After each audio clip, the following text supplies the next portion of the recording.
дубай аз ҷиҳати вусъат андоза бузургӣ ҷои дуюмро дар аморат гирифтааст. исми дубай аз воҷаи арабии қадима аз номи як навъи малах гирифта шудааст ки малах бо арабӣ дибба аст ва ба маънои дигар шаҳри дубай ном гирифтааст. дубай дар садсолаҳои охир аз деҳаяки хурдакак ба шаҳри калони тиҷоратии соҳили халиҷи форс табдил ёфт. дар асрҳои миёна дубай ба комёбиҳои калон дар соҳаи савдо муваффақ шуд ва имрӯзҳо бо ҳамсояи худ шарҷа низ муносибатҳои хешро идома медиҳад. соли 1910 дубай худро ҳамчун шаҳрчаи соҳили бандарӣ ба 10,000 сокинони худ муаррифӣ намуда буд. дигаргуниҳои куллӣ ҳамон вақт ба амал омад ки дар инҷо соли 1966 нефт пайдо гардид. бино ба маълумоти муҳаққиқон захираи нефт дар ин кишвар то соли 2010 басанда аст. дар ин ҳолат дубай имкон дорад ки муносибатҳои худро бо давлатҳои дигар аз тариқи соҳоти сайёҳӣ, саноат ва савдо идома бидиҳад. дубай бо 140 давлати ҷаҳон муомилаи тиҷоратӣ дорад. аксари онҳо дубайро ҳамчун базаи байни шарқу ғарб истифода мебарад. дар дубай минтақаи иқтисодии ҷабал али ифтитоҳ ёфтааст. фестивалҳои солонаи савдои дубай, дубай шопинг фестивал, диққати ҳардуми зиёди оламро ба худ ҷалб намудааст. ба вуҷуди ҳамаи ин пешравиҳо то соли 1982 дубай фурудгоҳи ҳаматарафа муҷаҳҳази хешро надошт.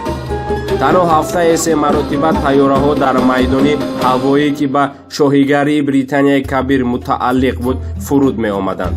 имрӯз бошад майдони ҳавоии дубай бо 2 терминали худ бо тамоми нозукояш соле то 10 миллион мусофиронро қабул мекунад.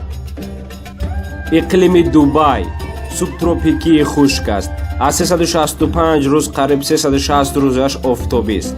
боришот хусусан борон аҳён аз моҳи ноябр то моҳи март ба мушоҳида мерасад. дар тобистон ҳарорат байни 35 ва 43 дараҷа аст, баъзан то 48 ва 50 дараҷа мерасад.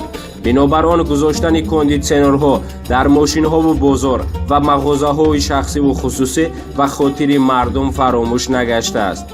дар зимистон масалан моҳҳои январ ҳарорат аз 18 то 20 дараҷа аст. давраи боришот аслан аз декабр то январ аст. аз феврал то моҳи май дар соҳилҳо бештар фуромадани туман ба мушоҳида мерасад. такси ҳам аз воситаи нақлиёти серхаридор аст. ин навъи нақлиёт дар дохили худ масофа ва ҳаҷми роҳгироро нишон медиҳад. байни аморатҳо бошад нақлиёти мусофиркашонии минибус хизмати фаврӣ мерасонад. таксиҳоро тавассути телефон ба хизматрасонӣ даъват намудан осонтар аст. рақами онҳоро аз кормандони меҳмонхона пайдо кардан хеле осон аст. ҳатто сайёҳоне ки шаҳодатномаи байналхалқии ронандагӣ доранд, мошинҳоро то як муддати муайян метавонанд ба иҷора гиранд. дар кӯпрук ва як туннел шаҳрҳои бар дубай ва дейруро ба ҳам наздик намудааст. ҳамчунин тавассути таксии оби абра байни ин ду шаҳр равоо кардан имконпазир аст.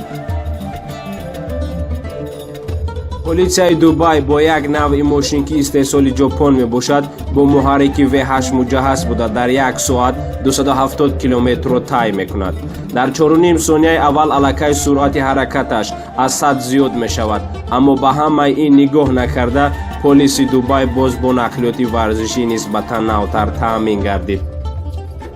бугати вейрон аз ҷумлаи автомобилҳои гаронарзише мебошад ки 1 соли пеш ба кормандони политсияи ин шаҳр супорида шуд. арзиши ин навъи нақлиёти хизматӣ наздики $2 миллион амрикоиро ташкил дода, суръати баландтарини ҳаракати он 400 километр дар 1 соат мебошад.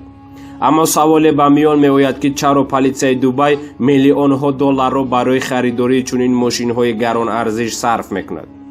ширкати мотор авторити иттилоъ медиҳад ки ҳамаи кор сари сайёҳони хориҷӣ мебошад. мошинҳои гаронарзиш қисме аз барномаи рушди сайёҳӣ дар ин шаҳр маҳсуб меёбанд ки ҳангоми ҳаракати сайёҳони хориҷӣ ба ҷойҳои тамошобоб автомобилҳои хизматии политсия онҳоро ҳамроҳӣ мекунанд. корвони мошинҳои полисро сари ҳар қадам дар ҷойҳои тамошобоби шаҳр дидан мумкин аст.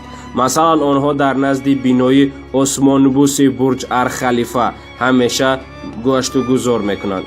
сайёҳони хориҷӣ ба ин гуна мошинҳои гаронарзиши полисияи Дубай нишаста барои ёдоварӣ аксбардорӣ мекунанд.